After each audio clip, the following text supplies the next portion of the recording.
Former CIA covert operations specialist Mike Baker joins me now here in New York.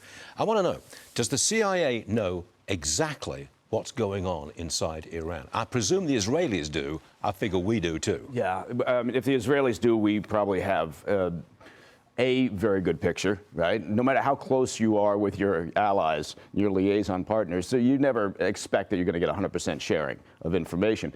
But look, they went through an internet blackout, a communications blackout.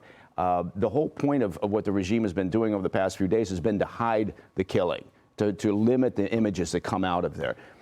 The big concern that I've got is when you say help is on the way, you give enormous courage and strength to the protesters who are risking their lives and to the thousands who have been killed.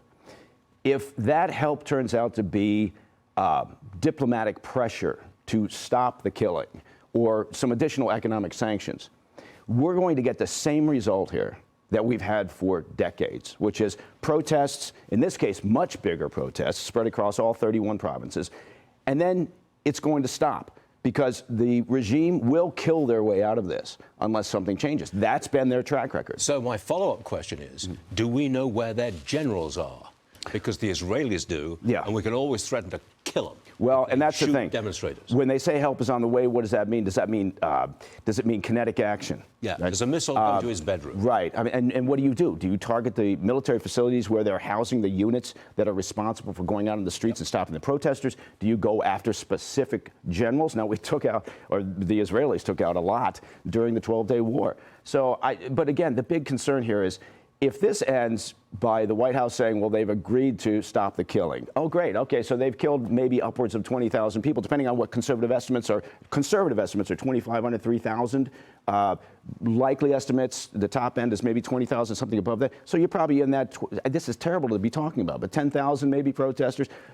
Thousands and thousands more arrested, right, with execution orders on those. So if you end up taking the word of Abbas Araghchi and Masoud Pezeshkian and the other leaders of Iran that, well, we're going to stop the killing now because we want to stay in power. Well, that's exactly what happens. They stay in power. The people have died for nothing, and but so I'm concerned. Know if they started again. We will know. Well, we'll have a pretty good idea, but I guess my point is, without some meaningful help on the way, the protesters will end up finishing this. I want to bring in, change the subject to Venezuela. Something interesting is coming up here. There you are.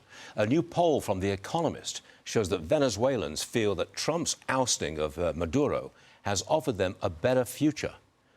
That's interesting. That's a poll right from internal poll inside Venezuela, a reputable poll. They like us. Yeah. Do you think we'll try to install Maria, I forgot her full name here. Yeah, Machado. Corina Machado. Do you think he'll try to install her as the next leader? I think that's where this is going, but the problem is you've had a bit of a reshuffling of the deck chairs here, right? So all the same cronies of Maduro are still in charge. Part of that is because of the lessons we learned in Iraq, I think. What they did was they looked back in the old days, right, the Wolfowitz plan. We fired the entire Iraqi military structure. Chaos shortly thereafter. I was out there, and it went south very quickly. So I think what they're looking at is, how do we do this transition? Because the concern is, does Machado have the ability, and her people have the ability, to gain traction with the existing military and the security apparatus? Right? They're still there. So you have to figure out a way to either move them out in a logical fashion, right, or get them on board with this transition. The CIA has got to be in there. You know what? I have no idea. Thanks. Let me just get this in. This is just coming at us. The U.S. military has just apprehended a sixth oil tanker in the Caribbean. Mike Baker, thanks very much indeed. Sure. Thank you, Stu. Sure thing.